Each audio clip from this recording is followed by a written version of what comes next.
د علی قدر امیر المؤمنین حفظه الله د حکم پر بنسټ الحاج مفتی عبدالمتین سعید د ګمرکونو او عوایدو د معین په توګه د مالی وزیر الحاج ملا محمد ناصر اخوند له لوري د یوې غونډې په ترڅ کې د یاد معینت کارکونکو ته ورپېژندل شو.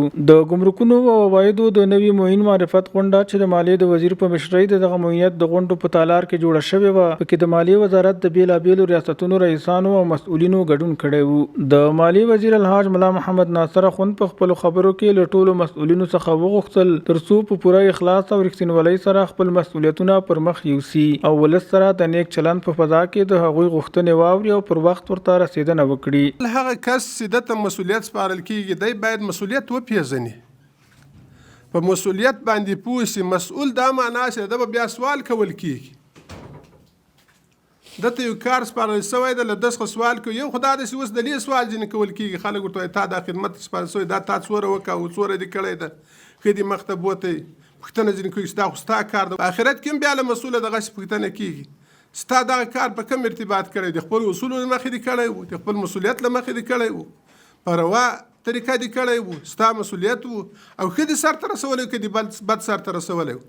نو دا د هر ملګری له ځان سره دا فکر وکړي چې د ما څخه دا پوښتنې کیږي. اول دې الله تعالی ماته د عمل کولو توفیق راکړي، بیا دې الله تعالی د حاضر مجلس ته بیا خصوصا چې د نن کوم ملګری معرفي کیږي هغه ته دې الله تعالی په دغه خبرو عمل وکړي، دی هر څه ته پوهېږي، مسؤلیت وپېژني. د ګمرکونو او عوایدو نوي ټاکل شوي معین د افغانستان اسلامي امارت د رهبري او د مالیې وزارت له باور څخه مننه وکړه او زیاته یې کړه چې سپارل شوی مسؤلیت به هیڅکله د نظام د پیاوړتیا او خلکو ته د خدمت لپاره زموږ په چلن کې بدلون رانولي.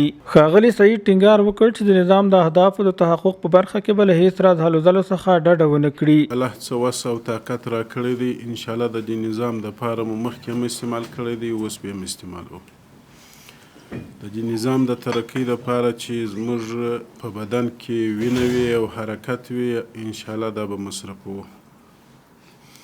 نه په موږ باندې زري موټر او نه په موږ باندې وظیفې انشاءالله تغییر راولي او نه به زموږ ضمیر بدل سي. په اخلاص یې کوو او په صداقت یې کوو.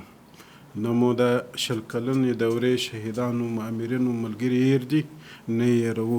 د یادونې وړ ده چې الحاج مفتی عبدالمتین سعید له دې وړاندې د ګمرکونو د لوی رئیس په توګه دنده ترسره کوله چې د نوموړي تر رهبرۍ لاندې د ګمرکونو په فعالیتونو کې ښه والی او پرمختګ رامنځته شو او د پام وړ لاسته راوړنې لري.